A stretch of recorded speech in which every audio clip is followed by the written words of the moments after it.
ایک اور بہت ہی ناگہانی قسم کا ایک واقعہ جو ایک ننھے بچے کا جو کہ پی ٹی آئی کے ورکر اور رہنما عباد فاروق کے بیٹے ہیں، 9 سالہ بچہ عمار جو ہیں وہ فوت ہو گئے ایک سیریس مرض میں۔ بتایا جاتا کہ وہ مبتلا تھے، لیکن اس سے زیادہ اپنے والد کی گرفتاری جو ہے 9 مئی کے بعد سے، اس سے ان کی جو دماغی صحت ہے یا ایموشنل سٹیٹ ہے وہ بھی متاثر ہوئی، اور یہ بہت ہی دلخراش قسم کی اس کے اوپر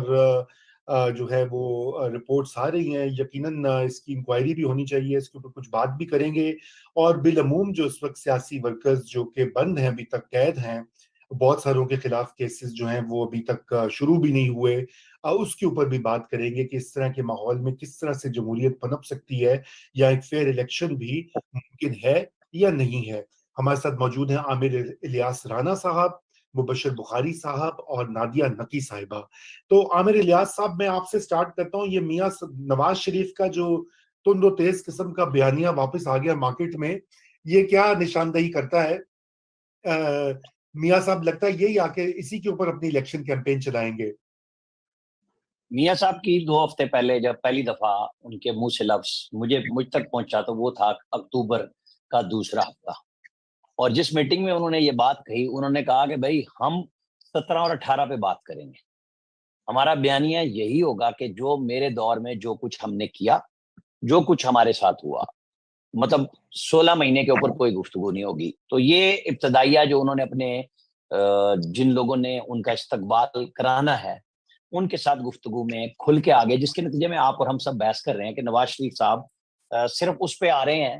کہ جو کچھ ان کے ساتھ ہوا، جن لوگوں نے کیا، اور پھر ملک کا اس کے نتیجے میں جو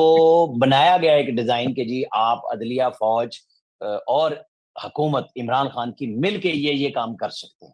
اور نتیجے میں ایک تباہی کی صورت میں آج ہم بیٹھے ہوئے ہیں۔ تو یہ ان کا بیانیہ ہے، ان کا دکھڑا ہے کہ میں پاکستان کو اندھیروں سے نکال کے گیا، دہشت گردی کے خلاف کیا کام، انویسٹمنٹ لائی، سی پیک کیا اور سب کچھ کیا، اور جن لوگوں کو پسند نہیں تھا کہ میں آ گیا اقتدار میں، 14 میں انہوں نے دھرنے شروع کرائے، اور جنرل راحیل شریف نے پھر جنرل مشرف کو اپنے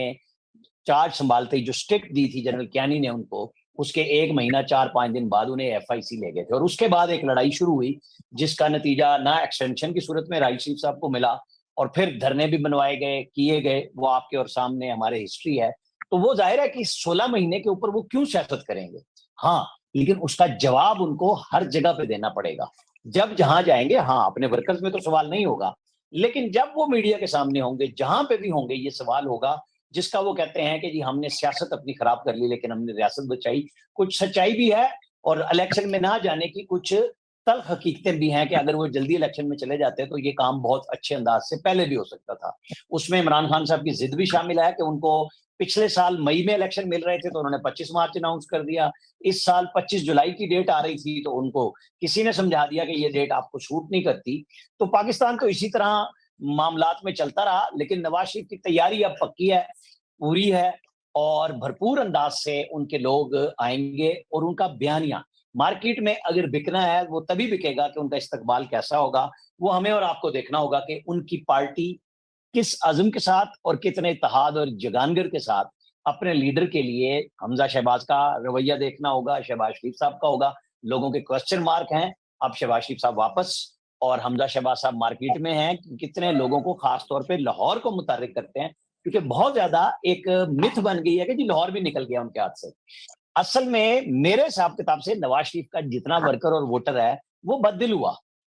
لیکن وہ پی ٹی آئی کا ووٹر نہیں ہے۔ بالکل اس کو مہنگائی کے اوپر اور جو طوفان اس وقت بدتمیزی برپا ہے کہ ہر گھر میں نہ روزگار ہے، مہنگائی ہے، اس کے شکار ہوئے ہیں، وہ کتنا اپنا بیانیہ بنائیں گے، یہ سارا کچھ ان کے استقبال پہ ڈیپینڈ کرے گا۔ جی، آپ نے بڑی اہم بات کی، استقبال کیسا ہوگا۔